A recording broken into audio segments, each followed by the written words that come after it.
오늘 부활을 믿는 저희들에게 하나님의 크신 은혜가 임하기를 축복합니다. 부활을 믿는 사람들에게는 이미 기적이 시작되었습니다. 자, 오늘 오후에까지 성도의 세 가지 감사에 대해서 말씀드렸어요. 어제 저녁에는 노년에 복받는 비결에 대해서 말씀드렸고, 오늘 오전과 오후를 통해서 성도의 세 가지 감사에 대해서 말씀드렸습니다. 이 세 가지 감사는 그 어떤 것도 빼앗을 수 없습니다. 사탄이 와도 빼앗을 수 없는 세 가지 감사, 환경이 들이닥쳐도 빼앗을 수 없는 세 가지 감사입니다. 그 세 가지 감사에 대해서 이제 오후까지 말씀드렸어요.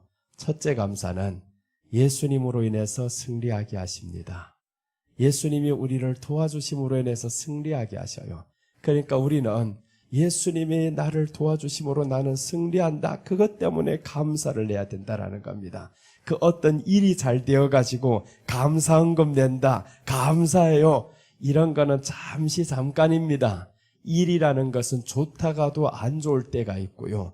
되다가도 될 때가 있고요. 그러니까 우리는 일 때문에 감사하면 우리 마음은 항상 흔들린다라는 겁니다. 세상의 모든 것은 바람에 따라서 움직이게 되어 있어요. 그러나 하나님의 말씀은 움직이지 않습니다. 예수님이 우리를 향해서 주시는 그 승리는 움직이지 않습니다. 그래서 우리는 예수님이 도와주심으로 우리는 승리하게 됩니다. 그래서 감사해야 된다라는 겁니다. 둘째는 예수님이 부활하심으로 우리도 함께 부활하시는 것 때문에 감사를 해야 됩니다. 사람이 제일 큰 두려움은 뭐냐면 죽음에 대한 두려움입니다. 질병이 오면 왜 두렵냐? 죽음에 대한 두려움. 두 번째 두려움은 돈이 없는 두려움이에요. 세상에서는 가장 큰 두려움 둘 꼽으라 하면 이게 거의 차지를 합니다. 병이 오면 왜 두렵냐? 돈이 없어서 두려워요. 또 더 큰 두려움은 돈이 없으면 그대로 죽을 것 같아서 두려워요. 그런데 이 두 가지를 한 방에 날릴 수 있는 것이 예수님의 부활이라는 거예요. 예수님의 부활은 이 두 가지를 한 방에 날려버립니다. 그 부활이 우리에게 오는 순간 죽음에 대한 두려움이 사라지게 됩니다. 죽음에 대한 두려움이 없는 사람은요, 돈에 대한 두려움이 없습니다. 없어도 그만이야. 나는 죽음에서도 살아났어. 그러니까 어떤 질병이 와도 없어도 두렵지 않은 거예요. 이미 나는 죽음에서 이긴 사람인데 죽어도 다시 살아날 건데, 그러니까 죽음에 대한 이 두려움이 없는 사람은 그때부터 마음에 평강이 올 수밖에 없습니다. 병이 왔다 싶으면, 오히려 죽음이 왔다 싶으면 할렐루야, 이제 죽는 것이 복이라 했어. 죽으면 부활한다고 했어.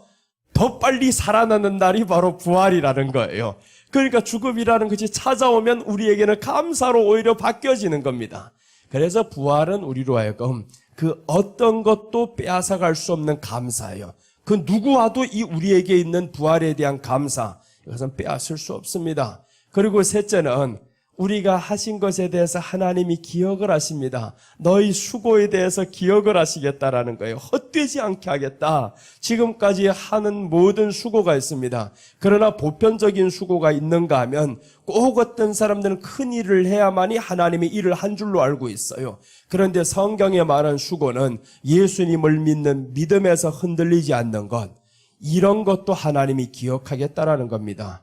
기적 중에서 어떤 것이 가장 큰 기적이냐면 성경에서 보면 어떤 큰 사건이 있어요. 이 사건을 바꾼다거나 해결한다거나 이런 게 기적이 아닙니다. 그 기적은 우리 마음에서 두려움의 공포를 이겨내는 것, 내 자신의 자존심을 꺾어서 주님과 동행하는 것, 이런 것이 가장 큰 기적입니다. 나를 십자가에 못 박는 것보다 더 큰 기적이 없습니다. 아무리 큰 일을 해도 주님이 말씀하잖아요. 내가 너를 도무지 알지 못하겠노라. 모른다면 끝납니다.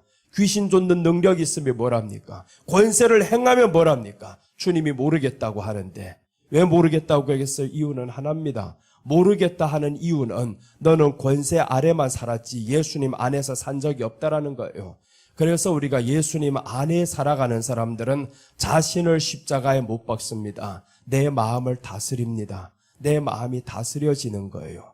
이런 사람은 예수님 안에 살아가는 사람, 이런 사람은 범사에 감사로 제사를 드리는 사람은 하나님을 영화롭게 한다라고 했습니다. 감사로 하나님께 제사를 드린다. 삶에 여러분들 다 감사만 있어요? 감사만 있어야 됩니다. 우리 안에는 감사만 있어야 될 이유가 세 가지 큰 감사가 우리에게 있어요. 예수님이 나를 도와주심으로 이기게 하는 감사, 예수님의 부활하심으로 우리가 또한 부활할 수 있는 감사, 이것보다 더 큰 감사가 어디 있습니까? 자그마한 것 했어도 주님이 기억해 주시고 영화롭게 하겠다는데, 내가 영광을 다 받았다는데, 우리가 자그마한 일로 인해서 주님이 영광 받았다는 거예요. 그것보다 더 큰 감사가 어디 있냐고요. 그래서 우리는 일상생활 속에서 항상 감사만 있어야 된다라는 겁니다. 성경에서 말씀하죠. 잘 아시는 말씀, 항상 기뻐하라, 쉬지 말고 기도하라, 범사에 감사하라, 이것이 너희를 향한 하나님의 뜻이니라 라고 했습니다. 항상 기뻐하라. 이 세 가지 하나님이 주신 큰 것만 알면요, 항상 기뻐하게 되어 있습니다. 항상 기뻐하고 범사에 감사하게 되어 있어요. 자, 오늘 보시면 이제 부활하신 예수님을 만난 제자의 모습에 대해서 한번 보겠습니다. 지금까지 이제 부활에 대한 감사를 항상 생각하며 말씀을 전했어요. 오늘 이 밤에는 조금 더 나아가서, 그러면 부활하신 예수님을 만난 제자들이 있단 말이에요. 이 제자들의 모습은 어떠했냐 이거죠. 그래서 그 제자들의 모습과 우리 모습을 한번 비교해 보자는 거예요. 성경에서 예수님의 부활을 만났던 이 제자들의 모습이 바뀐 게 있습니다. 우리들도 부활을 믿는다고 하면 똑같은 반응이 일어납니다. 똑같은 반응. 자, 오늘 성경 보십니다. 누가복음 24장 30절에서 35절 말씀입니다.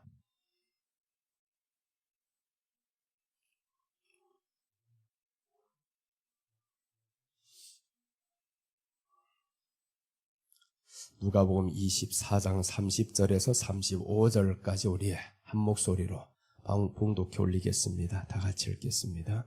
그들과 함께 음식 잡수실 때 떡을 가지사 축사하시고 떼어 그들에게 주시니 그들의 눈이 밝아져 그인 줄 알아보더니 예수는 그들에게 보이지 아니하는지라. 그들이 서로 말하되 길에서 우리에게 말씀하시고 우리에게 성경을 풀어주실 때 우리 속에서 마음이 뜨겁지 아니하더냐 하고 곧 그때로 일어나 예루살렘에 돌아가 보니 11 제자 및 그들과 함께한 자들이 모여 있어 말하기를 주께서 과연 살아나시고 시몬에게 보이셨다 하는지라. 두 사람도 길에서 된 일과 예수께서 떡을 떼심으로 자기들에게 알려지신 일을 말하더라. 오늘 이 본문 말씀은 엠마오로 가는 두 제자를 예수님이 만나요. 왜 이 사람들이 엠마오로 가냐 하면 예수님은 분명히 말씀하셨어요. 엠마오로 가는 것이 아니다. 예루살렘으로 가야 됩니다. 예루살렘으로 가야 될 이 사람들이 엠마오로 가는 거예요. 즉 떠나버리는 겁니다. 하나님의 말씀을 떠나서, 사명을 떠나서 아예 떠나버리겠다 이겁니다. 이제는 예수님도 다 죽었는데 이제는 소망이 없다, 떠나버렸어요. 이렇게 떠나버렸던 이 사람들을 예수님이 부활하셔서 지금 만나주셨어요. 만나주시니까 이 사람들이 이제 반응이 일어납니다. 어떤 반응이 일어나냐? 부활을 믿는 사람들이 공통된 반응이 있습니다. 내가 부활을 믿는지 믿지 않는지 여러분 오늘 이 말씀을 통해서 자신을 점검해 보시기를 바랍니다. 자, 성경의 부활이라는 것은 세상 어떤 종교도 어떤 사람도 흉내낼 수 없습니다. 부활은 역사적인 사건입니다. 진실로 이루어진 사건이에요. 이것은 어떤 종교나 신화나 이런 것들이 만들어낸 게 아니라는 겁니다. 그래서 예수님께서 부활하시고 제자들에게 40일 동안 함께 있었어요. 함께 있으면서 500여 형제에게 보여주셨다라고 하셨습니다. 그러니까 예수님이 부활하신 것이 너무 확실한 사실이다. 이 확실한 사실을 이제 오늘 성경에서 말씀하는 거예요. 그래서 부활을 만난 이 사람들이 반응 첫째 봅니다.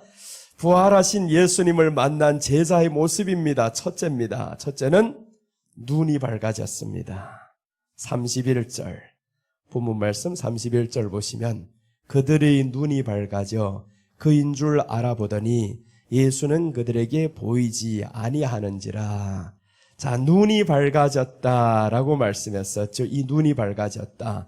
눈이 어두워서 보지 못한다. 이 말씀이 아닌 거, 이것은 영의 눈을 의미하는 거죠. 눈은 뜨고 있는데 눈이 밝아졌다라는 거예요. 영의 눈이 밝아졌다. 즉 영안이 열렸다라는 말씀이죠.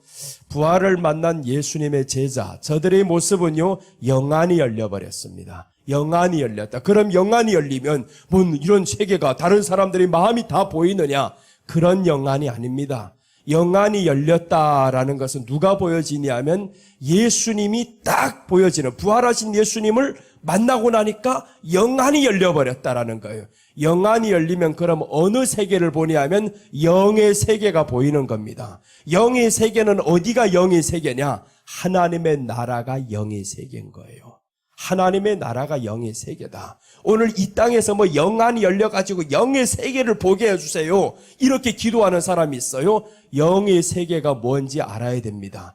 영의 세계라는 것은 하나님의 세계를 영의 세계라 합니다. 그럼 하나님의 세계는 다른 말로 하면 하나님의 나라예요. 하나님의 세계다라는 말은 다른 말로 하면 나라라는 말이죠. 하나님의 나라다. 그러면 영안이 열렸다라는 것은 천국이 사모된다라는 겁니다. 부활하신 예수님을 만난 이 사람들의 모습, 첫째 이제 보니까 영안이 열렸어요. 영안이 열렸다. 하나님의 나라가 이제는 보여진다라는 겁니다. 그래서 우리들의 삶의 목표와 삶의 목적이 있는데 우리는 삶의 목적은 하나님의 나라입니다. 이제 영안이 열렸다라는 거예요. 부활하신 예수님을 만난 우리들이 가야 할 길은 이 땅의 것이 아닙니다. 이 땅의 것이 아니라 영안이 열려서 하나님의 나라밖에 없는 거예요. 우리들의 목표와 목적은 이제는 하나님의 나라입니다. 삶의 목표도 하나님의 나라요. 삶의 목적도 하나님의 나라가 된 거예요. 목적지가 하나님의 나라입니다, 이제. 그래서 이 땅에 잘 먹고 성공하고 출세하고 이게 목적이 아닙니다. 여러분, 우리는 출세는 이제는요, 벌써부터 시작이 된 겁니다. 더 출세를 위해 노력할 필요가 없어요. 그보다 더 큰 출세가 어디 있습니까? 세상에 태어나가지고 대통령 된다는 그 출세보다 더 큰 출세가 어디 있냐고요. 우리는 대통령보다 높은 왕으로 시작합니다. 지금부터. 하나님을 아버지라 부르고 있잖아요. 하나님을 아버지라고 부르면 왕자인 거예요. 왕자. 그것도 세상에 황태자면 얼마나 대단합니까? 황태자보다 높은 것이 하나님의 나라의 왕자인 거예요. 이런 왕자가 되었다는 것은 출세는 이미 벌써 바탕에 깔고 있는 겁니다. 그러니까 이것을 우리는 하나님의 나라에서 이루어지는 건데 하나님의 나라가 우리에게는 보여지고 믿어지고 사모가 돼야 되는 겁니다. 이게 바로 영안이 열린 사람이에요. 그래서 우리가 자꾸 영안을 열어주세요, 영이 열리게 해주세요 라는 것은 하나님의 나라를 다른 말로 하면 사모하게 해주세요, 그 말인 거예요. 그래서 하나님의 나라를 사모하는 사람들은 이 안에 예수님의 부활이 믿어지는 사람이에요. 예수님이 부활이 믿어지는 사람은 내가 부활하잖아요. 예수님이 오실 때 죽었던 사람이 부활을 하고 우리가 변화되어서 올라간다면 그럼 주님의 오심이 기다려지는 거예요. 이게 부활을 믿는 사람들입니다. 그런데 하나님의 나라가 기다려지지 않는다, 이 사람은 두 가지를 다 믿지 않습니다. 십자가도 믿지 않는 사람이요, 더 나아가서 부활도 믿지 않는 사람입니다. 교회 안에 천국 믿지 않는 사람 많습니다. 부활과 천국과 이런 것이 믿어지는 사람은 교회 안에서 싸울 것 같습니까? 다툼이 없어야 됩니다. 그런데 왜 이렇게 다퉈요? 그럼 회개를 해야지. 그래서 자꾸 찔러야 되는 거예요. 그래서 다툼이 있으면 찔러야 되고 쳐야 되고 그래야 이 사람도 회개를 하지. 우리는 세상에 익숙한 사람들입니다. 이미 세상에 오래 살다 보니까 세상에 젖어 있는 사람들이라 이 자기가 살고 있던 본질, 이것을 버리기 어렵단 말이에요. 그러니까 본질을 버리기 어려우니까 말씀으로 자꾸 쳐야 되는 거예요. 말씀을 통해서 나를 쳐서 나를 복종하게 하고 나를 죽여야 되고, 그래서 우리가 세상에 살면서 영안이 열렸다. 이게 바로 오늘 주님이 예수님의 부활을 만난 제자의 모습 첫 번째였습니다. 영안이 열렸더라 라고 합니다. 영안이 열렸더라. 육이 눈이 좋으면요 멀리까지 보입니다. 멀리까지 보이죠? 그러나 이 안경 벗으면 나는 멀리까지 보이지 않아요? 이 육의 눈이 나쁜 것은 안경만 하면 잘 보인단 말이에요. 영안이 어두우면요, 영의 눈이 닫혀버리면 그럼 어디가 안 보여요? 하나님의 나라가 보이지 않아요. 영안이 어두워졌다, 영의 눈이 열리지 않았다라는 것은 하나님의 나라에 대해 관심이 없다 이겁니다. 그럼 어디에만 눈을 다 열고 살고 있냐? 이 땅의 것만 열고 살고 있어요. 부활을 만나서 거짓말, 부활을 믿어요, 거짓말입니다. 부활을 믿는 사람은 오늘 보니까 영안이 열렸어요. 오늘 이 사람들 보세요. 그들의 눈이 밝아져 그인 줄 알아보더니 예수님을 알아봤잖아요. 영안이 열리기 전까지는 예수님이 항상 말씀하는데 알아보지 못합니다. 누군지도 몰라요. 아니 예수님 자신에 대해서 말씀하고 있는데 누군지 모른단 말이에요. 이게 영안이 닫혀있는 사람들입니다. 그런데 세월이 조금 지나다 보니까 영안이 열렸어요. 예수님을 정확히 알아보는 거예요. 예수님을 알아봤더라. 그러니까 우리가 영안이 열린다라는 것은 예수님을 알아본다라는 것은 예수님에 대해서 정체를 아는 거예요. 그럼 예수님만 사랑하게 되어 있죠, 우리가. 그래서 오직 예수님이라는 고백이 나오는 겁니다. 영안이 열리면, 즉 예수님의 부활을 내가 믿으면, 그럼 영안이 열려서 오직 예수님밖에 없어요. 그럼 감사가 나오죠. 그 어떤 것도 예수님과 관련이 안 됩니다. 세상 건 관련이 안 되잖아요. 다 먹고 사는 것 때문에 우리가 지금 울고 웃고 있지. 예수님 때문에 울고 있고 하는 게 몇 번이나 있냐고요. 그렇지를 않아요. 성경은 예수님 때문에 한 번 금식하라고 합니다. 신랑을 빼앗길 날에는 금식할지니라 라고 했어요. 신랑을 빼앗길 날에는. 그런데 보니까 바리새인들은요 금식을 1회에 2번씩 하는 거예요. 아니 세례 요한의 제자들도 금식하는 거예요. 그러니까 제자들이 물어봅니다. 우리는 언제 금식해야 되겠습니까? 라고 하니까 예수님이 신랑을 빼앗길 날이 이르리니 그때는 금식하라 라고 합니다. 신랑을 빼앗길 날. 여러분 우리 신랑이 누구예요? 예수님이잖아요. 예수님이 이 안에서 빼앗기는 날이 있어요. 믿음에서 우리가 멀어지는 날이 있어요. 예수님이 잘 믿어지지 않는 날이 있단 말이에요. 그럴 때면 금식하라는 거죠. 금식에서 예수님만 사랑하겠습니다. 예수님만 의지하겠습니다. 이렇게 금식을 해야 되는데 우리 금식이 대체 어떤 목적을 가지고 하냐고요. 그래서 성경이 예수님이 말씀하는 금식과 내가 하는 금식이 차이가 있다라는 거예요.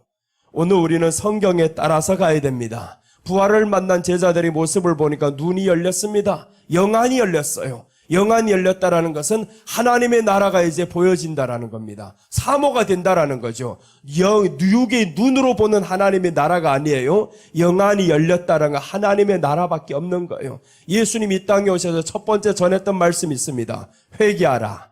천국이 가까웠느니라. 누가복음에서는 그 천국이라 아니고 하나님의 나라가 가까웠느니라 라고 합니다. 하나님의 나라가 가까웠느니라. 그럼 회개를 했다라는 것은 예수님을 믿었다라는 말이죠.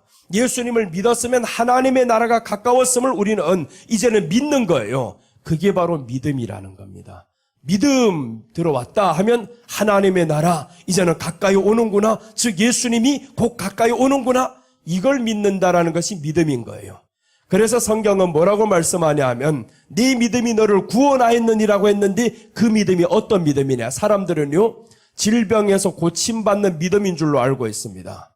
주님이 말씀하는 네 믿음이 너를 구원했느니라는 것은 성경 똑똑히 보면 그 믿음이 아닌 거예요. 저가 고백한 믿음이 무엇인가 그것이 너를 구원했다라는 겁니다. 내가 나을 줄 믿습니다. 이 믿음이 아닌 거예요. 그 믿음이 아니라 이들이 공통된 고백이 있습니다. 다 뭐라고 고백하냐면 다윗의 자손 예수여 나를 불쌍히 여겨주세요. 다윗의 자손 예수여 나를 고쳐주세요. 이 고백을 하는 겁니다. 즉 하나님의 말씀을 믿는 믿음이 저희들에게 있다라는 거죠. 내가 고침받는다라는 그 믿음이 아니라 하나님의 말씀을 믿는 믿음이 저에게 있는 것을 예수님이 보시고 말씀합니다. 내가 내게 무엇을 하여 주기를 원하느냐라고 했을 때 보기를 원하나이다 라고 하잖아요. 먼저는 그 믿음이 있는 겁니다. 그래서 예수님이 저들에게 내 믿음이 너를 구원하였느니라. 믿음이 고쳤느니라 했으면 병 고치는 그 믿음이 고친 거예요. 근데 예수님은요 믿음이 고쳤다라고 안 합니다. 네 믿음이 너를 구원하였느니라. 구원은 오직 말씀을 믿으면서 받는 겁니다. 말씀을 믿으면서. 그래서 우리가 주님의 말씀을 믿는 것이 이 안에 있다라고 하면 그때부터는 영안이 열려서 하나님의 나라가 사모가 된다라는 거예요. 영안이 열리면 뭐 천국 보고 와야 되냐? 그게 아닙니다. 천국 보고 왔다 그런 소리 하지 마세요. 그건 되지도 않습니다. 천국 보고 온 사람들, 엉뚱한 소리 하는 사람들 많아요. 그러니까 우리는 천국을 사모를 내야 되는 거예요. 천국을 가서 보고 오는 것이 아니라 하나님의 나라, 예수님이 계신 하나님의 나라, 그 나라를 나는 가서 살 것이야. 그 나라가 이제는 기대가 돼야 되고요. 그 나라가 믿어지기 시작하면 그때부터 우리가 기쁨으로 넘치게 되어 있습니다. 이제 한번 그 하나님의 나라 때문에 사모했던 사람을 한번 찾아보겠습니다. 시편 13편 3절 말씀입니다.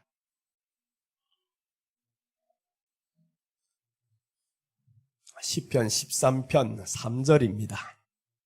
3절 보시면 여호와 내 하나님이여 나를 생각하사 응답하시고 나의 눈을 밝히소서.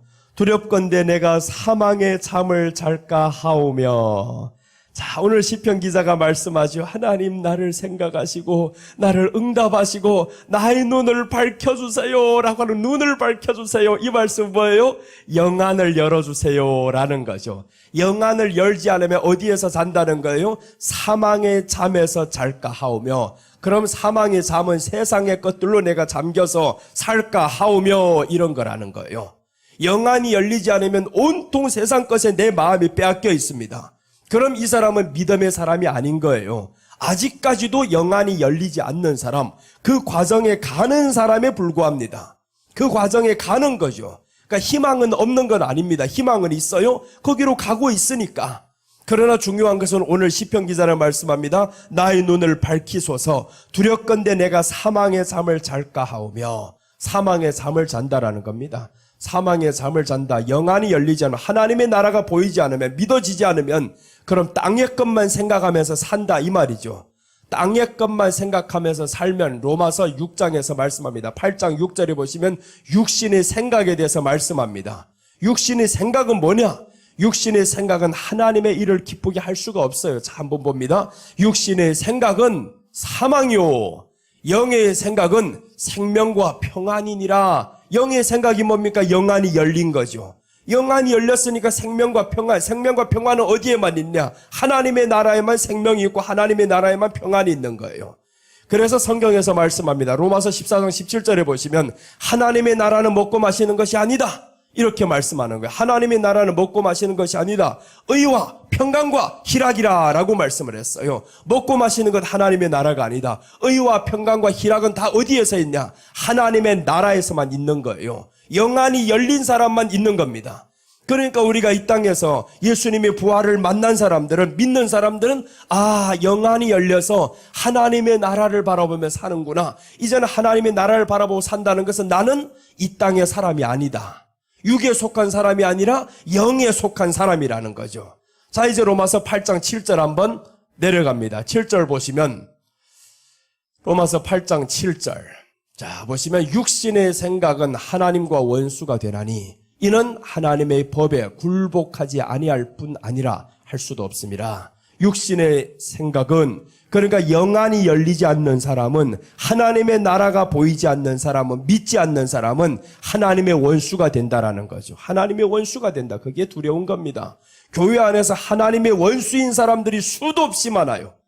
자기가 하나님께 복을 받겠다고 하면서 하나님의 원수로 지금 살아가고 있다라는 겁니다. 육신이 생각만 하면서. 그러니까 육신의 생각이 다 뭐예요? 이 땅에서 먹는 것 때문에, 자존심 상한 것 때문에 아팠다, 그것도 육신의 생각. 다 육신의 생각입니다. 그래서 우리가 이것부터 쳐서 죽여라는 거예요. 육신의 생각을 죽이지 못하면 하나님과 원수가 됨이라 라고 합니다. 하나님의 원수가 되나니. 그래서 교회 안에는 하나님의 원수가 많아요. 하나님의 사랑된 사람이 아니라 원수가 많은데 어떻게 복을 받습니까? 복을 받을 수가 없는 거예요. 그러니까 내 육신조차 하나, 육신의 생각조차 하나 죽이지 못하고 자존심조차 하나 죽이지 못하는데 어떻게 하나님의 복을 받고 영안이 열려달라고 그런 기도가 나오냐고요. 영안이 열린다라는 것은 그때부터는 육신의 생각이 사라집니다. 점점 사라져요. 빨리빨리 이길 수가 있습니다. 우리 지각이 살아납니다. 한번 내가 딱 바로 넘어질까 하는데 보니까 아닌 거예요. 이게 육신의 생각이야. 바로 깨달음이 옵니다. 왜 그러냐면 성령님이 우리 안에 계셔요. 성령님이 우리 안에 계시는데 이분이 가장 예민합니다. 우리가 범죄했을 때 나보다 더 먼저 아는 것이 성령님이에요. 성령님이 더 먼저 느낍니다. 네가 자존심 상했네, 먼저 알아버려요. 그러니까 성령님이 아는 것을 내가 이제 딱 깨닫는 거예요. 자존심 상했어? 이러고 있단 말이에요. 그런데 성령님은 뭐라고 하냐면 자존심 상했어 라고 할 때 성령님은 이기기를 바래요. 네가 그 자존심 때문에 살아가는 게 아니다. 이겨라는 거예요. 그것 때문에 너희 마음이 왜 이렇게 힘들어해야 돼? 이겨야 돼. 너는 하나님의 나라의 사람이다. 영안이 열린 사람이다. 이거죠. 영안이 열린 사람이다. 그래서 영안이 열리면 이 땅의 것이 보이지 않습니다. 자존심과 이 모든 것들은 어디에서 필요한 것이냐? 이 땅에서 필요한 겁니다. 이 땅에서만 존재하지 하나님 나라에는 그런 것이 없습니다. 그래서 우리가 내가 아직도 육신의 생각을 하면 하나님의 원수가 되었구나. 이것부터 회개해야 되는 거예요. 하나님의 원수가 된 줄도 모르고 자기는 하나님의 사람인 줄로 알고 있어요. 이게 얼마나 불쌍한 사람이고 무지한 사람입니까? 원수인데도 불구하고 자기가 사랑인 척하고 와서 봐요. 이런 사람들 얼마나 징그러워 이게. 원수인데 자기가 사랑한대요. 이러고 나와서 앉아있으면. 그럼 주님이 마음에 너무 힘들 거란 말이야. 너 원수야. 육신의 생각으로 가득 찬 너희여. 부활을 믿는다며. 그럼 영안을 열어야지. 영안이 열려야지. 그래서 오늘 이 말씀에서 예수님을 만난 제자의 모습은 눈이 밝아졌다라고 했으면 눈이 밝아졌다. 그 다음에 오늘 제자들을 한번 살펴봅니다. 제자들을 보면 누가복음 24장 17절입니다. 만나기 전에 저들의 모습이었어요. 누가복음 24장 17절. 예수님의 부활을 만나기 전의 모습, 알아보기 전의 모습입니다. 자, 보시면 누가복음 24장 17절. 17절 보시면 예수께서 이르시되 너희가 길 가면서 서로 주고받고 하는 이야기가 무엇이냐 하시니 두 사람이 슬픈 빛을 띠고 머물러 서더라 라고 했습니다.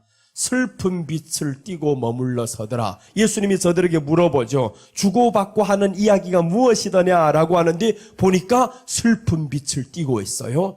이게 바로 부활하신 예수님을 만나기 전의 모습인 거예요. 만나기 전의 모습은 슬픈 기색을 띠고 있다라고 합니다. 얼굴에 슬픈 빛을 띠고 머물러 서더라. 항상 슬픔이 있어요. 항상 근심이 있어요. 부활을 만나기 전의 모습. 이런 사람입니다. 슬픈 빛을 띄었다라는 거죠. 그 다음에 이제 부활하신 예수님을 만난 사람이 있어요. 이 만난 사람들의 모습을 한번 봅니다. 누가복음 24장에 보면 새벽에 예수님께 찾아갔다가 만난 여인들이 있어요. 이 만난 여인들은 그때 가서 빈 무덤을 보면서 그 안에서 부활했다는 말을 듣게 됩니다. 예수님이 부활했다, 이 빈자리를 보라라고 하면서 저들이 어디를 뛰어가냐 하면 제자들이 있는 집으로 뛰어가는 거예요. 너무 즐거워서 막 뛰어갑니다. 뛰어가. 너무 즐거웠어요. 보세요. 부활을 만난 사람들이 반응 바로 바뀌어버리잖아요. 갈 때에는요, 근심하면서 갑니다. 누가 그 큰 돌을 거기에서 굴러주리요라고 하면서 근심하면서 가요. 예수님이 저 무덤 안에 있는데 우리가 보러 가야 되는데 돌이 꽉 막혀 있어가지고 들어가 볼 수가 없어요. 이런 근심빛을 가지고 힘없이 지금 걸어가는 이 여자들이 무덤 앞에 가보니까 세상에 돌이 없어졌어요. 그 큰 돌이 앞에서 없어졌단 말이에요. 그 안에 보니까 천사들이 말씀합니다. 무서워 말라. 너희가 찾는 예수가 살아나셨느니라 라고 했어요. 살아났다고요? 와서 보라는 거예요. 와서 이 누워있던 자리를 보라. 자리를 보더니 저들은 깜짝 놀랍니다. 너무 기뻤어요. 그래서 저들은 다시금 제자들이 있는 예루살렘으로 갑니다. 가서 이 소식을 알려야 돼. 바로 기쁨으로 전환된 거죠. 그래서 우리가 부활하신 예수님, 이 예수님을 우리 안에 다시 한번 생각하면 슬픈 기색이 없어진다라는 거예요. 부활을 믿는 사람들은 영안이 열리니까 하나님의 나라가 이제 우리 안에 있는데 그 나라를 생각하면서 이제는 슬픈 기색을 띨 이유가 없다라는 겁니다. 왜 그러냐면 부활을 믿고 영안이 딱 열리고 보니까 내가 어디의 사람인 거예요? 영안이 열렸다라는 것은 내가 하나님 나라의 사람이라는 거예요. 내가 이 땅의 사람이 아니구나. 이 땅에 속한 사람이 아니고 하나님의 나라에 속한 사람이네. 그러니까 땅의 것을 가지고 하나님이 먹을 것 때문에 근심하고 걱정하고 염려하지 말라는 거죠. 너는 이 땅의 사람이 아니야. 이 땅에 속한 사람이 아니야. 그저 이 땅에 거주하면서 잠시 거쳐가는 거주지다라고 말씀하는 거죠. 잠시 거쳐가는 건데 그게 있고 많고 적음에 대해서 신경 쓰지 말라는 겁니다. 자, 오늘 영안이 열렸던 사람들은 이렇게 이제 삶이 바뀌어지기를 시작했어요. 슬피 울고 있던 저들에게 이제는 기쁨으로 바뀌어졌다라는 거죠. 그래서 여러분, 우리가 이 마음에 예수님을 만났어요. 부활한 예수님을 믿었어요. 그럼 우리 안에는 슬픔이 변하여 기쁨이 돼야 된다라는 거예요. 그래서 우리가 내가 과연 영안이 열렸냐 안 열렸냐, 여기에 기준은요, 뭘 보인다 이게 아닙니다. 내 마음이 이제는 어디를 향해서 가고 있느냐, 내 중심을 어디에 두고 살고 있느냐, 이걸 보면 내가 영안이 열린 사람이고 닫힌 사람인지 알 수가 있어요. 내가 아직까지도 육신의 것에 60% 이상이 거기에 잠겨 있으면 이거는 육에 속한 사람입니다. 잠시나마 계속 하나님의 나라 때문에 또 이것을 이길 수 있고, 우리 안에는 100% 아닙니다. 100%라는 게 땅에서 있을 수가 없어요. 왜 그러냐면 사도 바울도 반반이었습니다. 사도 바울도 말씀해요. 로마서 7장 24절과 25절에 보면 내 안에 두 마음이 공존한다라는 거예요. 아니, 원하는 것은 있는데 원하는 대로 가지 않고 원하지 않는 것이 나를 자꾸 끌어간다라는 겁니다. 그러니까 사도 바울이 힘들어서 오라 나는 공고한 자로다, 이 사망의 몸에서 누가 나를 건져내랴, 이렇게 말씀하는 거예요. 이 사망의 몸에서 누가 나를 건져내랴, 자꾸 육과 영 이렇게 왔다 갔다 하는 겁니다. 이게 사도 바울의 모습이어서, 그러나 우리도 마찬가지입니다. 우리도 왔다 갔다 하는 거예요. 그 싸움에서 우리는 이겨야 된다라는 거죠. 그 이김은 바로 내 안에 영안이 열려서 하나님의 나라가 이제는 더 확신이 생깁니다. 이겨본 사람은요, 한 번, 두 번 이겨본 사람들은 세 번, 네 번째 이기기 더 쉽습니다. 더 쉬워요. 그러니까 못 이겼던 사람들은 한 번 이기기가 어렵죠. 한 번 강팀을 이겨보면 그때부터는 우리도 할 수 있구나 이러고 있어요. 옛날에 우리 대한민국과 독일이 축구를 하면요, 한국이 이길 거라는 건 온 세상 그 어떤 나라도 믿지 않습니다. 믿을 수 있는 나라가 없어요. 깨져도 한참 깨지겠지. 그러고 있는데 세상에 전에 한번 독일을 2대0으로 이겨버렸잖아요. 그러니까 16강에서는 32에서 탈락해가지고 우리가 왔었지만, 그러나 1등 할 수 있는 독일을 엎었어. 그러니까 이제는 자신감이 오는 거예요. 독일을 이겼는데 브라질을 못 이기겠냐, 프랑스를 못 이겨, 한번 해보자 이러는 거예요. 두렵지 않단 말이에요. 한번 이겨보기 시작하면 그때부터 강팀을 향해서 두려움이 사라집니다. 이제는 저들을 이길 수 있다는 희망이 있어요. 그 희망 때문에 계속 이깁니다. 또 이기고, 한번 져도 괜찮아요. 질 수도 있지. 우리는 원래 약한 자인데 질 수도 있지. 그러면서 또 한 번 나아갈 때, 그럼 저들은 두려워합니다. 그때부터 다음번부터 브라질 이제 할 때면요, 두려울 거예요. 브라질하고 파라과이는요, 수준이 비슷비슷합니다. 남미에서 축구를 하면 질 때가 있고 이길 때가 있고 이런데, 파라과이가 생각했지, 5대1로 깨진 대한민국 우리가 저기를 못 이겨? 이러고 있단 말이에요. 그런데 해봐라, 이겼냐? 2대2로 비겼다. 쉽게 이길 것 같았지, 못 이겼어요. 마지막 순간 놓고 보세요. 2대2로 딱 가버리잖아요.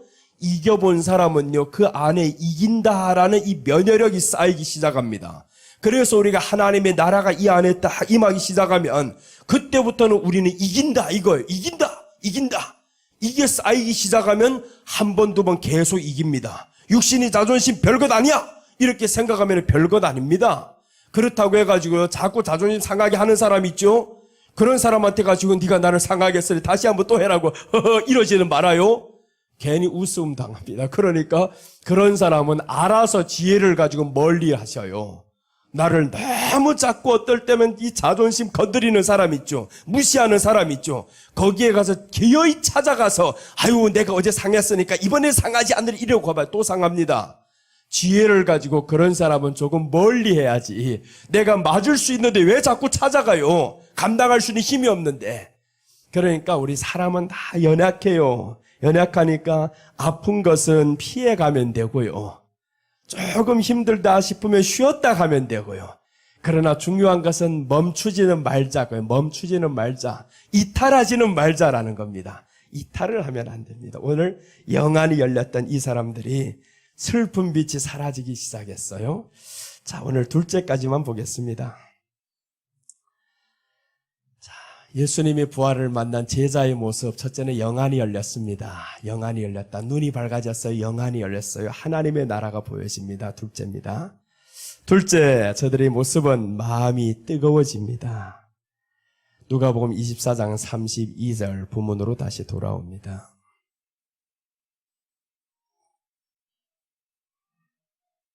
32절 보시면 그들이 서로 말하되 길에서 우리에게 말씀하시고 우리에게 성경을 풀어주실 때에 우리 속에서 마음이 뜨겁지 아니하더냐. 마음이 뜨거워졌어요. 부활하신 예수님을 보더니 31절에는 말씀했었죠. 아, 예수님인 줄 알았어. 이제 예수님이야 이랬는데 없어졌어요. 눈앞에서 없어졌어요. 예수님을 알아보고 너무 좋았는데 눈앞에 없어졌어요. 그 다음에 이 사람들 찾아오는 두 번째 반응입니다. 먼저는 영안이 열리니까 예수님을 봤었죠. 알아봤어요. 예수님을 알아봤다라는 거, 하나님의 나라가 이제는 더 중심이 되었죠. 둘째 따라오는 반응이 있는데 바로 마음이 뜨거워졌다라는 거죠. 마음이 뜨거워졌다. 우리가 부활을 만난 제자의 모습을 통해서 보니까 마음이 뜨거워집니다. 어떠할 때 마음이 뜨거워졌냐 봤더니 성경에서 말씀합니다. 그들이 서로 말하되 길에서 우리와 우리에게 말씀하시고 우리에게 성경을 풀어주실 때에 우리 속에서 마음이 뜨겁지 아니하더냐라고 합니다. 성경을 풀어주실 때 우리 속에서 마음이 뜨겁지 아니하더냐. 이 말씀을 오늘날로 말씀하시면 말씀 통해 은혜 받음을 의미합니다.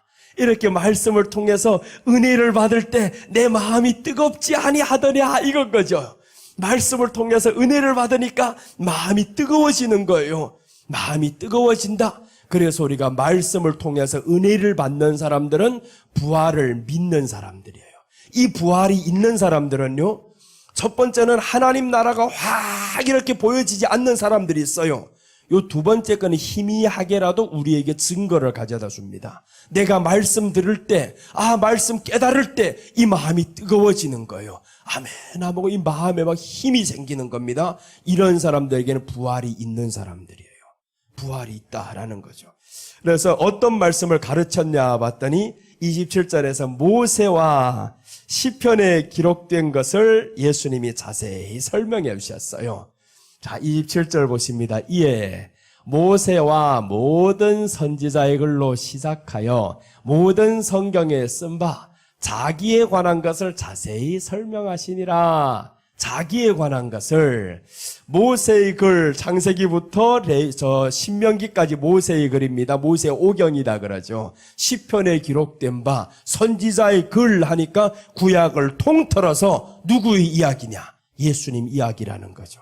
예수님 이야기를 지금 구약에서 설명을 해주는 거예요. 그랬더니 저들이 듣더니 마음이 뜨거워졌어요. 근데 그 당시는 몰랐어요. 왜냐하면 영안이 열리지 않았으니까요. 영안이 열리기 전에는 마음이 뜨거움을 알 수가 없어요. 하나님의 나라가 보여지지 않으니까, 예수님이 보여지지 않으니까 뜨거워짐을 몰랐단 말이에요. 그런데 시간이 흐르고 보니까 생각해 보니까 영안이 열리고 예수님을 만났고 언제 뜨거워졌냐 봤더니 내가 영안이 열리기 전에 저기서부터 벌써 뜨거웠어요. 근데 그때는 깨닫지 못했단 말이에요. 이제 와서 깨달았어요. 여러분, 우리가 말씀을 오늘 들었었죠? 오늘 들었던 이 말씀이 몇 달 후에 다시 들었을 때 뜨거움이 올 수도 있어요. 왜 그러냐면 오늘 이 사람들 그러잖아요. 길에서 갈 때는 깨달음이 왔는데 너무 좋아서 우리 집에 갑시다 했단 말이에요. 그러니까 분명히 은혜는 받았어요. 근데 그때는 마음이 뜨거움을 몰랐다라는 거예요. 오늘 들었던 말씀이 우리가 조금 지나면 뜨거워질 수도 있고요. 바로 현장에서 뜨거워질 수도 있어요. 그래서 마음이 뜨거워지는 게 왜 중요하냐 이거죠. 성경에서 마음에 뜨거워지는 현상들이 많이 일어납니다. 우리가 기도할 때도 사람들 그러죠. 기도를 뜨겁게 했더니 병고침을 받았다라는 거예요. 이것은 의학적으로 증명합니다. 병고침을 받는데 기도를 뜨겁게 해서 물론 병고침을 받을 수 있어요. 의학적인 근거로는 또 다르게 나옵니다. 마음이 뜨거워서 뜨겁게 기도를 하면요, 몸의 체온이 올라가기 시작합니다. 몸의 체온이 올라가면 그때 우리 병이 떠나갑니다. 모든 병이 왜 오냐면 몸의 체온이 떨어지면 그때부터 병이 오기 시작합니다. 암병 환자들 35도 이상 올라가기 어렵습니다. 36도 절대 올라가지 못합니다. 체온이 다 떨어집니다. 체온이 떨어진다라는 것은 모든 큰 병들이 내게 다 왔다라는 거예요. 큰 병이 오면 그때부터 체온이 떨어지기 시작합니다. 나이 들면 체온이 떨어지잖아요. 점점 체온이 떨어지고 침이 말라고 이게 없어지잖아요. 이게 다 성경에 기록된 이 모든 것이 다 과학으로 지금 입증이 되는 거예요. 자, 한번 이것을 증명해 드릴게요. 히포크라테스가 의학의 아버지입니다. 이 사람이 했던 말이 있습니다. 이렇게 말씀하는 거예요. 약으로 고칠 수 없는 것은 수술로 고치고, 수술로 고칠 수 없는 것은 열로 고치고, 열로 고칠 수 없는 병은 고칠 수 없다. 이렇게 말씀을 했어요. 약으로 고칠 수 없는 것 수술하면 됩니다. 오늘 그러잖아요. 오늘날에 약으로 못 고치는 건 수술한다는 거예요. 수술로도 안 되는 건 몰라. 열이라는 것은 오늘날로 말하면 뜸 뜬다 그 말이에요. 뜸을 떠서 고칩니다. 요즘에 보시면요, 암병 환자들 어떻게 하냐면 침과 뜸을 뜹니다. 침과 뜸을 통해서 이 안에다 열을 주입해서 넣는 거예요.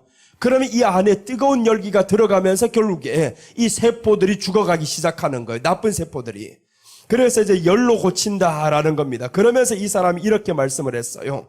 신께서 내게 1도 올릴 수 있는 능력을 주신다면 내가 더 많은 사람을 살릴 것인데, 신께서 몸에 열을 올릴 수 있는 것은 하나님만이, 신만이 할 수 있다 이겁니다. 사람이 할 수 있는 게 아니구나. 의사가 할 수 있는 게 아니구나. 신이 하는 거구나 라는 거였어요. 근데 오늘 보세요. 예수님이 부활을 만난 저들의 반응. 마음이 뜨거워졌잖아요. 마음이 뜨거워졌다라고 합니다. 마음이 뜨거워지니까 이 사람들에게 있어서는 그때부터 기쁨이 오는 거죠. 건강이 찾아옵니다.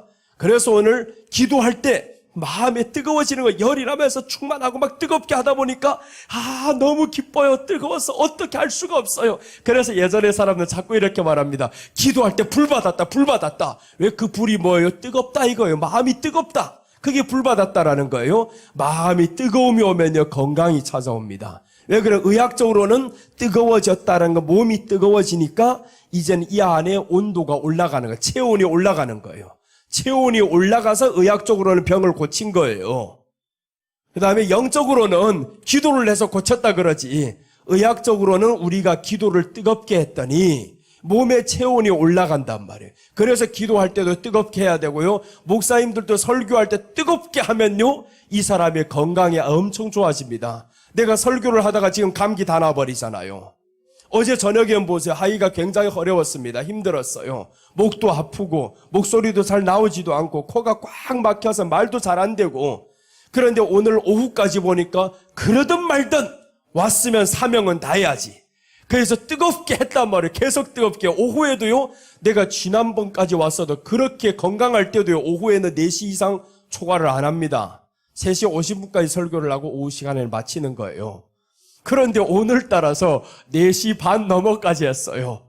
웬 불이 떠올라가지고 이게 막 이렇게 뜨거워지니까 사람 몇 명 안 놓고도 너무 막 뜨거운 거예요. 너무 좋은 거예요. 그때 확신을 했어요. 내가 이제 끝나고 나면 감기 낫는 거다. 낫겠다. 이 확신이 딱 오는 거예요. 뜨거워요. 마음이 뜨거워지는 거예요. 그러니까 마음이 뜨거워지니까 내게 있는 약함들이 생각나지 않는 겁니다. 그냥 이기는 거죠. 체온이 올라와서 이기는 거지. 하나님이 고쳐오셨더라? 그렇게 하는 것은 그저 표현일 뿐입니다. 사실은 뭐냐? 의학적으로는 우리 체온이 올라가니까 낫는 거예요. 그 체온을 올라가게 하는 분이 누구냐? 하나님이신 거죠. 하나님이 체온을 올라가게 하는 겁니다. 밖에 나가서 뛰는 거 하고요, 우리 마음에 뜨거워서 체온이 올라가는 건 다릅니다. 사우나에 가서 이렇게 오래 앉아있어 봐봐요. 감기 걸렸다고 사우나에 들어가는 사람 있죠? 낫지도 않습니다. 나도 실컷 해봤어요. 80도 사우나에 들어가 앉아있으면 콧물이 다 괜찮겠지 싶어가지고 나오니까 똑같아요.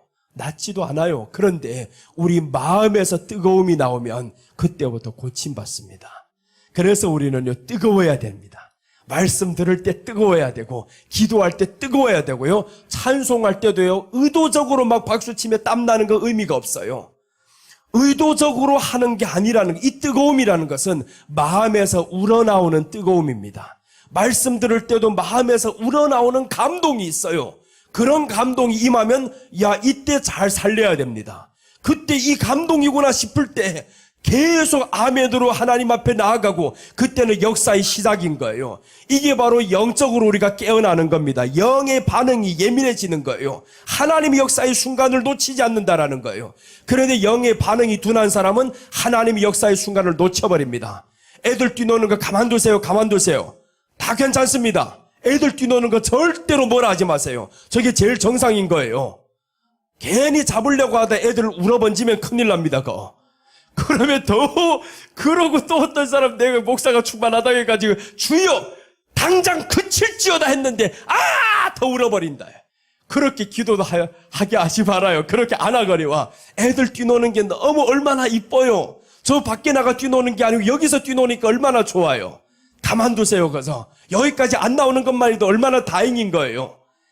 그래서 뒤에서 저렇게 조용히 눈치 있게 뛰어노는데 그것마저도 못하게 애들이 얼마나 자유가 없어져요. 나 자유 얻었네, 너 자유 얻었네. 찬양은 잘하더구만. 우리 자유는 다 빼앗아가네. 그러지.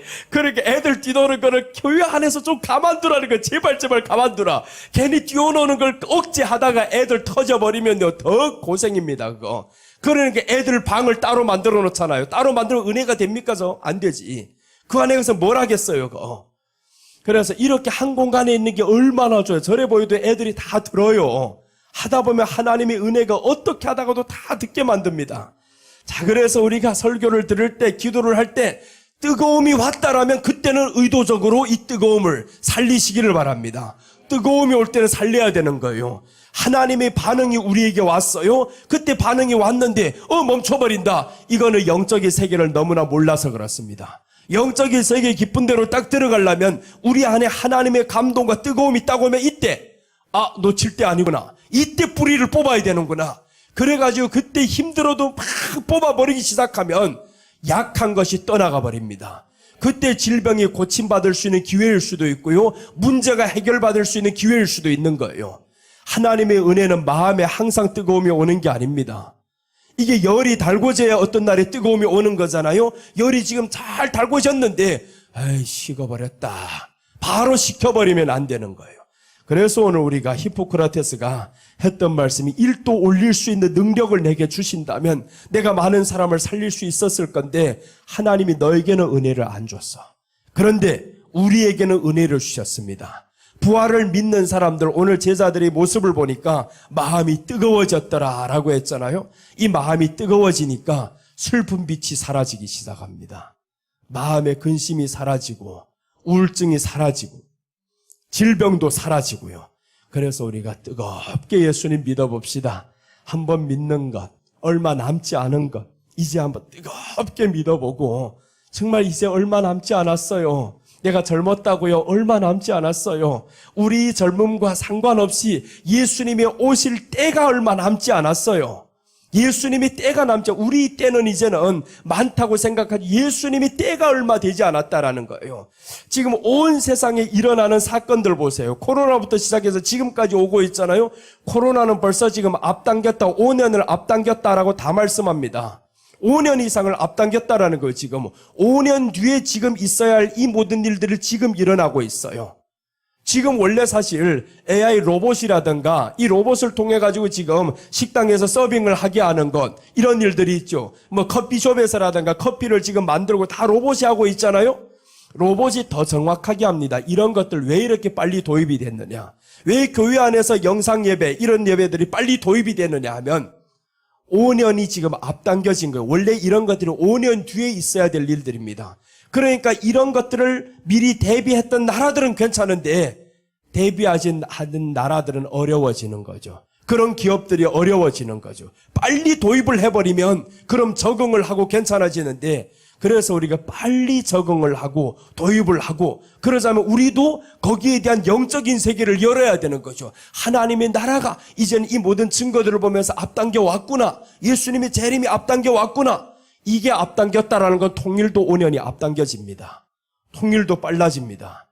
그래서 코로나 터지면서 나는 바로 그랬습니다. 통일이 더 앞당겨집니다. 사람 생각처럼 그렇게 늦어지는 게 아닙니다. 평화 통일로, 퍼주기 통일로 그렇게 되는 것 같지만요, 아닙니다. 순식간에 될 수도 있는 통일인 거예요. 그래서 항상 지금 통일 준비하면서 오고 있잖아요. 이 준비가 우리가 되어 있으면요, 하나님의 통일이 어떻게 될지 모릅니다. 요즘 들어가지고 유럽에서 이런 발표가 나옵니다. 북한이 어떻게 돼서 통일이 될 가능성이 있냐면, 지금 코로나가 북한이 엄청 많이 확산되고 있어요. 지금 수만 명, 하루에도 수만 명이 지금 확진자들이 나온다는데 사망자가 한 사람도 없다는 거예요. 거짓말. 당신들보다 의술이 훨씬 높은 한국도 사망자가 100명 이상 나왔다. 지금도 그렇게 나오는데 당신들이 사망자가 100명 안 나와? 그게 아니더라도 굶어 죽는 사람들 하루에 수백 명, 수천 명이 나오는데 코로나가 들어가는데 확산세가 이렇게 많은데 안 죽어 이거? 그래서 저기에서는 뭐라고 말씀하냐면 지금 이 북한 정권이 코로나로 인해서 붕괴될 가능성이 있다. 이렇게 얘기를 하는 거예요. 그게 사실일지 아닐지는 두고 봐야 됩니다. 어떻게 되든 간에 하나님께서 허락하시는 통일 분명히 빨리 올 겁니다. 우리는 통일을 위해서 계속 기도하고 있어요. 하나님, 저들이 쳐들어오는 적과 통일이 아닙니다. 우리가 쳐들어가는 적과 통일이 아니에요. 복음을 통한 통일, 하나님께서 허락하신 그 통일 안에서 이 통일이 이루어지면 그럼 예수님의 재림이 훨씬 다가이 옵니다. 그때면 이제 3차 세계대전이 이제 모든 게 준비가 다 끝날 겁니다. 지금 보세요. 준비하고 있잖아요. 3차 세계대전을 위해서 다 준비하고 있습니다. 각 나라마다 일본마저도 지금 뭘 이제 비축을 하고 있냐면 우리도 핵 만들어야 되겠다 이러고 있어요. 일본은 군사용 무기를 이렇게 살상용 무기를 쓸 수 없는 나라로 지금 지정되었단 말이에요. 그런데 왜 그렇게 지금 이걸 이제 우리는 해제해야 되겠다 이제 위협을 느낀다라는 거예요. 북한에서 지금 핵을 자꾸 만들어내고 미사일 자꾸 쏴대고 있는데 우리가 이걸 해제해야 되겠다 이러고 있죠. 그러니까 이런 것들 다 지금 보면 군사적으로 온 세상이 점점 준비합니다. 이번에 한국의 무기가 우크라이나와 러시아를 통해 전쟁을 통해서 한국 무기가 수출되는 거 알고 있어요? K9 자주포가 지금 러시아에서 우크라이나를 공격하면서 보니까 자주포들이 힘을 못 쓰는 거예요. 그런데 이번 주목받은 것이 어디냐 하면 K9 자주포는 한화에서 만드는 거예요. 한국에서. 이 K9 자주포를 지금 온 세상에서 스웨덴에서 러시아 무기를 다 중단시켜버렸습니다. 러시아 무기를 저들은 수입했었는데 이제 그걸 중단시켜버리고 한국 무기를 사가겠다.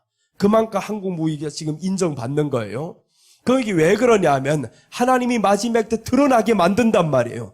드러나게 만드는 나라가 한국인 거예요. 왜 그러냐? 복음 때문에 그렇습니다. 복음 때문에 하나님이 한국을 드러냅니다. 이 축구를 통해서도 드러내죠. 영화를 통해서 드러냈죠. K-팝을 통해서 드러내죠. 모든 것을 통해서 드러내다 싶어 이제는 안 되니까 전쟁을 통해서도 한국을 드러내는 거예요. K9 자주포, 이 기가 막힌 거라네요 이게. 이 기가 막힌 걸 이걸 지금 도입하는데 나라에서 지금 선두적으로 사가려고 지금 그러는 거예요. 그러니 하나님이 지금 마지막 때가 얼마나 가까이 왔냐. 이제는 때가 많이 남지 않았다라는 거죠. 그러니까 우리가 이제는 은혜 받을 때 빨리 이 부활의 소망을 가진 사람들, 만난 사람들은 은혜를 딱 올 때 마음이 뜨거워질 때 빨리 살려야 되는 거예요.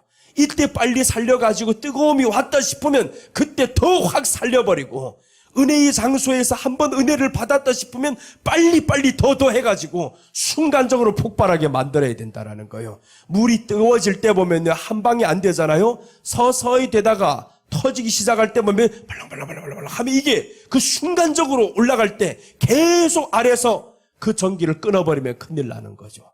끊어버리지 않고 그대로 계속 주입시키면 이게 폭발하잖아요. 파라라라 마지막에 팡 하다가 소리 없잖아요.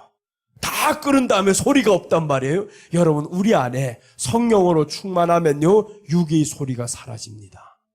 그때부터는 시끄러운 소리가 없어지는 거예요. 충만한 과정에서 시끄러운 소리가 잡음이 많이 나와요. 그 잡음 나올 때 우리는 그래서 용납하고 봐야 된다라는 거예요.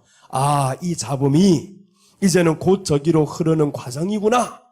기도를 할 때 이런 잡음이 나오고 섬길 때 이런 잡음이 나오고 이것은 이제는 잠잠으로 들어갈 수 있는 그 경지에 오는구나. 그때 더 바짝 불을 떼야 되는 거죠. 바짝 말씀으로 불을 떼고 저들을 쳐서 갈아엎고 그럼 이 사람들이 바뀌는 겁니다. 하나님의 말씀이 들어갔는데 누가 감히 그걸 변화 못 시킵니까? 변화 안 될 사람 없어요. 그래서 우리가 하나님의 말씀이 우리 안에 들어오면 마음이 뜨거워진다라는 겁니다. 마음이 뜨거워져. 이 뜨거우면요 체온이 올라간다라는 거예요. 마음에서 뜨거움이 와야 체온이 올라가는데 이 체온이 올라가야 질병이 떠나갑니다. 암병도 마찬가지예요. 사람들이 연세가 들면 이제는 침이 마른다 하잖아요. 침이 마른다. 그래서 꼭 식사를 하면 국이 있어야 된다, 물이 있어야 된다 그러죠. 근데 젊은 사람도 국을 싫어합니다. 왜 그러냐면 자체가 입에 침이 원래 많아요. 나이 들면 침이 없어 그렇지. 그게 왜 그러냐면 우리 안에는 이제 수분이 점점 떨어지는 그게 뭐냐? 기온이 떨어진다라는 거예요. 체온이 떨어진다 이제. 그러니까 체온을 높여줘야 되는 거죠. 그러니까 믿는 사람들이 믿지 않는 사람들보다 수명이 평균적으로 8년이 길다 하잖아요. 신앙을 가진 사람들이 불신앙인 자들보다 더 8년 이상 길고 성직자들은 생명이 더 길다자서 수명이 더 길어진다고. 왜 그러냐? 성직자들은 뜨겁게 하나님 말씀 전할 수 있는 기회, 이 기회를 놓치지 말아야 되는데, 그런데 요즘 들어서 반대가 되어버렸습니다. 성직자들이 암으로 죽는 사람 많대요. 암으로 죽는 사람 많대. 그게 왜 그러냐? 이제는 점점 세상 것들로 쌓여서 스트레스만 쌓여서 그러다 보니까 이길 수 있는 힘이 없어진 거예요. 우리에게는 하나님의 말씀이 들어와서 뜨거움이 오면 이기는데, 그래서 여러분 우리 마음에 뜨거움이 있으시기를 바랍니다. 항상 말씀이 증거될 때마다 우리는 뜨거움이 있어야 돼요. 그 뜨거움을 가지고 하나님의 말씀을 사모하고 그 말씀 붙들고 또한 기도에 들어가고, 그런 마음에 뜨거움이 안 와요? 오지 말라고 해도 찾아옵니다. 뜨거워지게 되어 있어요. 그래서 우리가 기도하다가 땀이 난다 하면 야 할렐루야, 설교하다 땀이 난다면 할렐루야, 기뻐해야 되는 겁니다. 1년 4이상절 추울 때도 기도하다가 땀이 나야 되고요, 설교하다가 땀이 나야 되고, 이건 나쁜 거 아닙니다. 열심히 하나님 앞에 하다 보면 땀이 난다라는 것은 좋은 현상이에요.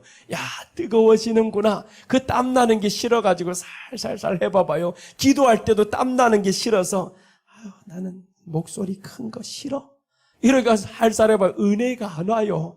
은혜가 안 오고 남들이 옆에 사는 게 소리가 크면 또 괜히 이런 사람들 꼬투리 잡고 있어.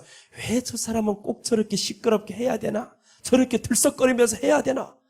남들만 쳐다보고 있어요. 눈을 떠가지고 이것 보고 저것 보고 하다 보니까 자신의 모습은 하나님 보고 있는 줄 몰라요. 그런데 이런 사람, 흔들거리는 사람들은 자신의 모습은 안 보이는 거예요. 하나님 모습만 보이는 거예요. 그러니까 어떻게 하든지 가서 하나님 앞에 뜨겁게 나가봐, 뜨겁게 나가봐. 그래서 이제 뜨거운 사람을 시비 걸지 맙시다. 뜨거운 사람 있으면 할렐루야 하고 나도 한번 같이 흔들어 버리라. 그 옆에 가서 당신 소리가 세, 나도 주여 주여 같이 한번 해본단 말이에요.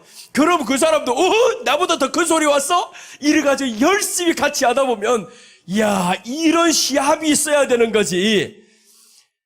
괜히 시끄럽다고 저 사람 오면 시끄러워서 기도 못하겠어. 찬양을 꼭 그런 식으로 해야 돼, 박수를 꼭 그런 식으로 쳐야 돼, 이런 사람들이 있어요. 그런 사람 있으면 이제는 자신부터 고쳐야 되는 거예요. 왜 남의 흠만 보여? 흠만 보이지 말아야 되는데. 그래서 우리는 이제 마음이 먼저 뜨거워지면 남의 흠이 보이지 않습니다. 그런 사람들이 있으면 용납이 되는 거예요. 이 너그러워져 가지고 은혜로 보이는 겁니다. 이야, 저렇게 창피한 줄도 모르고 하는데 나도 한번 저렇게 해보게 하옵소서. 내게 있는 체면을 주여 내려놓게 하옵소서. 때로는 그렇게 하자면 창피할 때가 있습니다. 본인 보고 하라고 해보세요. 막 정신없이 박수치면서 막 이러고 하라고 해보세요. 어떤 사람들 찬양하는 거 봐봐요. 곁으로 지나가기가 무서워요. 먼 박수를 그렇게 쳐요. 막 이러고 치는 사람 있잖아요. 이러고 치는 사람들 보면 겉으로 지나가기도 무서울 정도인데 꼭 그렇게 쳐야 되냐? 당신 그렇게 칠 수 있으면 쳐봐라. 할 수 있으면 해보라니까요. 그렇게 못합니다. 못하는데 왜 남을 하는 거 비판하냐고. 자기도 한번 그렇게 해보면 뜨거움이 올 건데, 뜨거워 보지 않은 사람이니까 저런 걸 보고 이렇게 자꾸 이상한 눈길로 본단 말이에요. 내 취향이 그게 아니면, 성격이 그렇지 않으면 그렇지 않은 대로 하면 되는데, 꼭 내가 그렇지 않다고 해서 남이 틀리다고 보면 안 되는 거예요. 그래서 은혜 받은 사람은 모든 것을 합당하여 협력하여 선을 이루느니라. 은혜 받은 사람은 모든 것을 주 안에서 행하는 것은 다 합당하다. 야, 주를 찾는 방법이 정말 다양하구나. 이렇게도 찾는구나, 저렇게도 찾는구나. 다 은혜를 받는 거예요. 그래서 우리 안에는 좀 마음을 넓히자라는 거예요. 부활의 소망을 가졌는데 마음이 뜨거워지면 그런 문제가 되지 않는 겁니다. 이제 2절만 보고 마치겠습니다. 이제 오늘 저녁에도 하고 이것은 내일 이제 이어가도록 하겠습니다. 오늘 저녁엔 또 이제 다른 말씀을 전할게요. 자, 이제 보시면 느헤미야 8장 8절입니다. 느헤미야 8장 8절.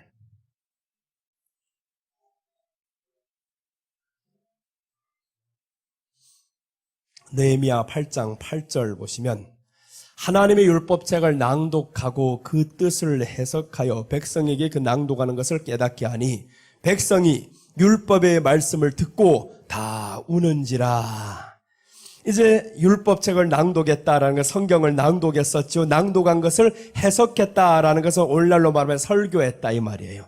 설교를 했더니, 해석을 했더니 그 낭독하는 것을 듣고 다 깨달았어요. 깨달았다는 게 이제 신약에 보니까 예수님을 알았다라는 거죠. 구약에서 말했던 이 모든 것이 예수님에 대해서 말씀하는 거네. 깨달았단 말이에요. 공통점이죠. 구약이냐 신약이나 똑같습니다. 깨달은 사람들은 나오는 반응, 백성이 율법의 말씀을 듣고 다 우는지라. 구약은 우는지라 표현을 했고 신약은 은혜 받았더라 이렇게 표현을 하는 거예요. 신약은 은혜를 받았더라, 마음이 뜨거웠더라라는 거죠. 마음이 뜨거웠어요. 너무 마음이 뜨거워서 뜨거움이 오면 그때부터 기쁨이 오는 거예요. 그래서 우리 안에 하나님의 말씀을 들을 때 여러분 뜨거우시기를 바랍니다. 말씀이 해석되는 것이 하나가 딱 나오면 와 하고 이 마음에 뜨거움이 와야 되는데 해석이 오는데도 뜨겁지 않다. 그러면 신앙을 점검해 보셔야 됩니다. 이것은 누구나 다 마찬가지입니다. 목사인 나부터 이르기까지, 성도에 이르기까지 설교를 들을 때 마음이 뜨거움이 오지 않는다. 나도 뜨거움이 오지 않는다. 회개를 해야 됩니다. 성도도 마찬가지예요. 뜨거움은 다 와야 됩니다. 말씀을 들을 때 뜨거움이 와야 되고, 나는 운전할 때마다 극동방송을 켜놓고 갑니다. 극동방송을 딱 켜놓고 들으면서 가요. 물론 때로는 듣다 보면 아닌 게 있어요. 그러나 그 아닌 것 중에서도 다 듣다 보면요, 은혜가 되는 게 튕겨나옵니다. 은혜가 되는 게 나와요. 나는 왜 그러냐면 설교에 대해서 가르치고 있어요. 설교 작성법에 대해서 가르치고 있고 해석법에 대해서 가르치고 있고 하니까 그 기준대로 안 하면 짜증날 때가 있단 말이에요. 그러나 그 사람의 설교 방법은 이렇게 할 수도 있어요. 딱 내가 해야 되는 그 방법대로 하지 않는 법이 있단 말이에요. 그런데 은혜가 안 된다라는 건 내가 하는 대로 안 한다? 이렇게만 생각하니까 은혜가 안 되는 거예요. 그런데 조금만 기다려봐. 그 속에서 은혜가 나옵니다. 또 은혜가 되는 거예요. 그래서 우리가 어떤 설교를 통해서 에이 목사님 설교에 은혜가 없어요 라는 건 절대 틀린 말입니다. 그 말은 뭐냐, 이미 내 마음에 은혜 받을 마음의 준비가 안 됐다라는 거죠. 은혜 받을 마음의 준비가 되면요, 강단에서 어떤 소리를 해도 다 은혜를 받아요. 할렐루야 할렐루야 이러고 있는데 마지막 끝까지 해도 안 나와요? 그럼 하나님이 직접 은혜를 줍니다. 목사가 설교하는데 끝까지 사모를 했는데 은혜를 못 받았어요. 그럼 하나님이 은혜를 준다니까요. 하나님이 직접 은혜를 주십니다. 그래서 여러분, 은혜 받는 자리에 절대 판단하고 있지 말아야 되는 거예요. 은혜는 하나님이 주십니다. 설교를 통해서 못 받았으면 하나님이 직접 주시는 은혜가 올 수도 있어요. 그러니까 우리는 은혜의 자리, 예배의 자리는 하나님이 복 주시는 자리예요. 오늘 이렇게 두 가지를 말씀 전했습니다. 마음이 뜨거워져서 이제 셋째가 남았는데, 셋째는 이제 내일 합시다. 오늘 저녁에는 또 이제 다른 말씀 전하고, 요 나머지 하나 가지고 또 이제 저녁 시작하려니까 새로 오는 사람이 있잖아요. 저녁에 와봐가지고 요 정도의 사람이면 셋째를 들어가고, 다른 사람이 오면 또 앞에 끝까지 저들에게 또 다시 할 수가 없잖아요. 그러니까 반복하려니까 그렇고, 이제 다른 거로 이제 내일 또 안 나올 사람이 있죠. 그것도 또 문제네 이거. 그래서 이제 보면 셋째를 하고 그러면 다음 거 하다가 못하면 말고, 아무튼 뭐 하나님이 말씀 어디까지 하면 어떻겠어요? 그래서 오늘 저녁에 한번 주님 앞에 또 한번 만나봅시다. 이제 우리가 마음이 뜨거워졌어요. 부활을 만난 제자들의 모습에 마음이 뜨거워졌더라. 여기까지 했습니다. 말씀을 통해 은혜를 받았더라. 여러분은 말씀을 통해서 은혜를 받아요? 은혜를 받았으면 그 사람은 부활을 만난 사람이에요. 부활을 믿는 사람. 첫 번째 것은 우리가 이 시간이 흘러야 되는 거예요. 은혜를 자꾸 받아야 하나님의 나라가 그려지는 겁니다. 이 나라가 사모가 되는 거예요. 첫 번째 건 먼저 했었지만 사실은 먼저는 이겁니다. 마음이 뜨거워졌더라. 이게 먼저의 순서였어요. 왜 그러냐면 이 사람들이 말을 했거든요. 우리가 말씀을 들을 때에는 저기였어요. 말씀을 들을 때에 마음이 뜨겁지 아니하더냐. 여기가 먼저인 거예요. 그리고 마음이 뜨거웠던 이 사람들이 예수님을 집으로 모셔드렸단 말이에요. 모셔드리고 떡을 떼니까 눈이 밝아진 거예요. 영안이 둘째입니다. 따라오는 순서가 영안이 둘째고 먼저는 마음이 뜨거워진 거예요. 그래서 우리가 말씀을 많이 듣고 은혜를 받아야 영안이 열려서 하나님의 나라가 사모가 되는 겁니다. 이 땅의 것이 그때부터 중요하지 않게 되는 거예요. 뭐 괜찮아요. 조금 못생겨도 괜찮고 없어도 괜찮고 온 머리가 100발이어도 괜찮고 이빨이 하나가 빠져도 괜찮고 뭐든지 다 괜찮아집니다. 왜 그러냐? 이 땅의 모든 것은 내가 다 이 땅에 있다가 갈 것이야. 그래서 잠깐 후면 예수님이 올 것이야. 이게 하나님의 나라 영안이 열리는 상태거든요. 영안이 열린다는 건 하나님의 나라가 사모가 됩니다. 그럼 이제는 기쁨만 남은 거죠. 하나님의 나라가 사모가 되는데 기쁨만 남아서 기뻐지니까 이 사람들 늙지도 않아요. 기뻐하는 사람들에게는 주름도 없습니다. 주름이 오는데 더 기쁘대요. 누가 뭐라고도 안 합니다. 나만 점점 즐거워서 어쩔 줄 모르겠어요. 남들과 비교가 안 되는 겁니다. 비교가 안 돼. 예전에 우리 교회 보톡스 맞아가지고 주름이 하나도 없는 집사님이 계셨어요. 나는 진짜로 그분이 늙지 않는다 그랬어요. 집사님은 참 얼굴도 늙지 않는 사람이. 그래서 내가 그 집사님 만나기 굉장히 거부합니다. 늙지 않으니까 나는 원칙이 있어요. 젊은 집사들하고는 악수도 안 합니다. 왜 그럼 우리 집사람이 상처받을까 봐. 그래서 혹시 시험 들까 봐. 괜히 사람들 그럽니다. 어떤 여집사님하고 악수만 하면 목사님은 저 집사님만 만나면 꼭 손잡고 자리에 오래 있더라 이러고 있어요. 똑같은데 사실은. 그래서 아예 그런 소리 나올 거. 옛날에 그런 소리 하는 사람이 있어가지고 29살에 개척해 봐봐요. 한번 그런 소리 안 나오게 생길까. 자매들이 와가 이쁘장한 자매들이 강남에서 찾아와 봐봐요. 눈이 뒤집힌 사람이 있거든. 지네들 그렇게 보이니까 목사가 가서 감사를 해도 그런 식으로 본다니까요. 그러니까 우리 집사람이 상처를 받아. 뒤에서 그런 소리를 하면 아예 그래서 교회 안에서 감사하지도 말라. 남자에서 악수하지도 말라. 이래버렸어요. 그러고 나니까 또 너무 어색해지는 거예요. 아니구나. 나만 하지 말자. 그래서 지금까지 계속 조심하면서 그렇게 오다 보니까 뭐 별거 어떻게 해도 괜찮더라는 거예요. 얼굴에 신경을 써봐도요. 지금 보니까 그 집사님이 굉장히 늙으셨대요. 아무리 그래도요. 여기는 빤빤한데 여러분요. 얼굴에만 쏴대면요. 어디를 알리냐. 목에 가서 알립니다. 손은 알려요. 손까지 쏴댈 수 없잖아요. 손을 보니까 주렁주렁한데 이게 막 말라가지고. 얼굴은 왜 그렇게 탱탱하고 웃는데도 얼굴이 돌아가지 않는 얼굴이 있잖아요. 여러분요. 진짜 순수 자연 보톡스를 맞으시기 바랍니다. 그 자연 보톡스가 성경에 말하는 은혜 받는 거예요. 은혜, 내 얼굴이 지금 19살 때 얼굴입니다, 이게. 19살 때 이 얼굴을 가지고 있었으니까 사람들 나보고 애 셋인가 그러지. 자꾸 나보고 애 셋인가 그러지. 본인이 애 둘 있으니까 내가 셋인 줄로 알고 자꾸. 애들 주일학교 선생이니까 애들 따라다닌단 말이에요. 그러니까 저 애들이 다 우리 자식인가 해가지고 나 19살이요. 그러니까 말이 딱 바로 그때부터 놔지대요. 19살이라니까 그전까지는 막 존댓말을 하고 난리가 나던 사람들이 19살이라고 하니까 그때는 말이 딱 반말로 들어가더군요. 그러니까 이 얼굴이 그때 얼굴이었어요.